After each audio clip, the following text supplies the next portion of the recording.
नमस्कार विद्यार्थी मित्रांनो, माझ्या यूट्यूब चॅनलमध्ये मी तुमचं सहर्ष स्वागत करीत आहे. तुमच्यासाठी एका महत्त्वपूर्ण विषयावरती व्हिडिओ घेऊन आलो आहे, तो म्हणजे महावितरणमध्ये जी भरती प्रक्रिया सुरू आहे सध्याची, त्याच्या संदर्भात एक महत्त्वाची अपडेट आलेली आहे. त्याच्या संदर्भात ची तुम्हाला माहिती देणार आहे. त्यामुळे व्हिडिओ शेवटपर्यंत पहा आणि माझ्या चॅनलवरती नवीन असाल तर प्लीज चॅनलला सबस्क्राईब करा.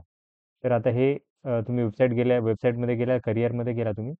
करिअरमध्ये गेल्यानंतर इथंच तुम्हाला दिसून जाईल पहिली ही नोटिफिकेशन. इथे ओपन करतो मी. ओके. तर हे नोटिफिकेशन आहे. त्याच्यात बघितलं तर इथं सांगितलेलं आहे की जाहिरात क्रमांक 5/2023, 6/2023, 7/2023 आणि 8/2023 करता शुद्धीपत्रक आहे. आता ह्या कोणत्या कोणत्या आहेत बघा. कनिष्ठ सहाय्यक लेखा आहे 5/2023. त्याच्यानंतरनं 6/2023 विद्युत सहाय्यक आहे. 7/2023 पदवीधर शिकाऊ अभियंता वितरण आणि स्थापत्य आहे.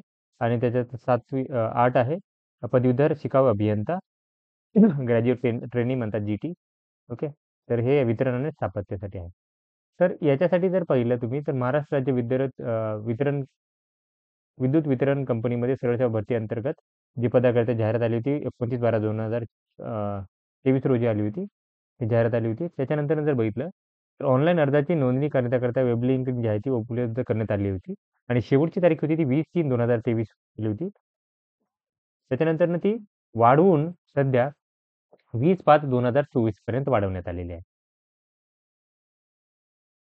त्याच्यानंतर ना आता इथं बघा शासन निर्णय 27/2/2024 अन्वये SCBC आरक्षणाची तरतूद लागू करण्यात आलेली आहे. त्यामुळे या जाहिरातीमध्ये आरक्षण वर्गवारी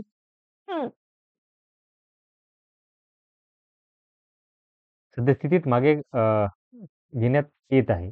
ओके. आणि नवीन सुधारित बिंदू निवडीप्रमाणे प्रवर्ग निहाय रिक्त पदांची माहिती प्रसिद्ध करण्यात येईल आणि उमेदवारांना अर्ज करण्यासाठी पुरेसा अवधी देण्यात येणार.